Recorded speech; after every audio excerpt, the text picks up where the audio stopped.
প্রিয় দর্শক বন্ধুরা, এই মুহূর্তের জন্য উঠে আসছে অত্যন্ত গুরুত্বপূর্ণ খবর আপডেট। কার্যত 2016 SSC SLST big breaking news update.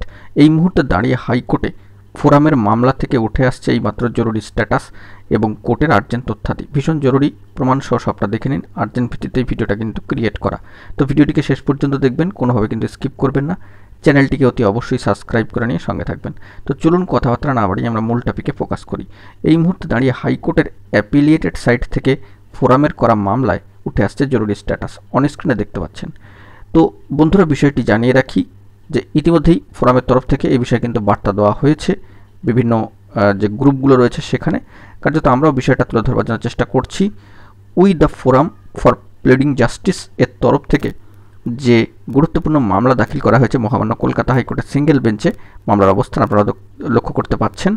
তো এই মামলার যে শুনানির দিনক্ষণ, নেক্সট হিয়ারিং ডেট শিডিউল কিন্তু আগামীকালকের জন্য রয়েছে 7ই জুলাই 2025। কোর্টের স্ট্যাটাস অনুযায়ী অ্যাপিলিয়েটেড সাইট থেকে সেটাই কিন্তু উঠে আসছে। New motion stage honourable justice সম্মানীয় বিচারপতি সৌগত ভট্টাচার্য মহাশয়ের এজলাস সিঙ্গেল বেঞ্চ। এবং সেই নিরিখে দাঁড়িয়ে যে 7 তারিখ অর্থাৎ 7ই জুলাই 2025-এর যে লিস্ট, তাও কিন্তু ইতিমধ্যে অ্যাপিলিয়েটেড সাইটে চলে এসেছে এবং সেখানে মামলার অবস্থানটাও কিন্তু আমরা সরাসরি একটু দেখে নেওয়ার জন্য চেষ্টা করব।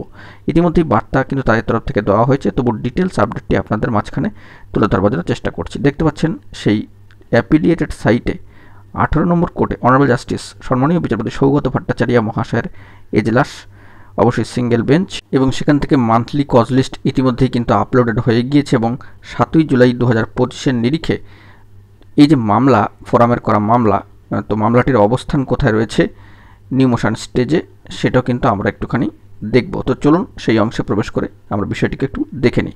দেখতে পাচ্ছেন নিউ মোশন স্টেজে গুরুত্বপূর্ণ ফোরামের করা মামলা 122 নম্বরে কিন্তু অবস্থান করছে। একেবারে সরাসরি আপনারা অন স্ক্রিনে দেখতে পাচ্ছেন। এখানে কিন্তু কোনো হিডেন ব্যাপার নেই। বিষয়টা গতকালকে একটা ভিডিও দিয়ে কিন্তু জানিয়েছিলাম। 122 নম্বরে মামলার অবস্থান কার্যত আপনারা কিন্তু দেখতেই পাচ্ছেন। We the forum for playing জাস্টিসের তরফ থেকে গুরুত্বপূর্ণ এই মামলা কিন্তু দাখিল করা হয়েছে মহামান্য কলকাতা হাইকোর্টে। দেখতে পাচ্ছেন সিঙ্গেল বেঞ্চে মামলার অবস্থান। তো এই বিষয়ে যদি পরবর্তী ক্ষেত্রে যদি কোনো আপডেট উঠে আসে সবটা তুলে ধরবো। আপাতত মামলার যে অবস্থান এবং যে স্ট্যাটাস, তা কোর্টের সাইট থেকে যে তথ্য উঠে আসছে সবটা তুলে ধরলাম। এখন এটুকুই, ভালো থাকবেন, চ্যানেলটিকে সাবস্ক্রাইব করে রাখবেন জরুরি আপডেটগুলো এভাবে পাওয়ার জন্য। ধন্যবাদ।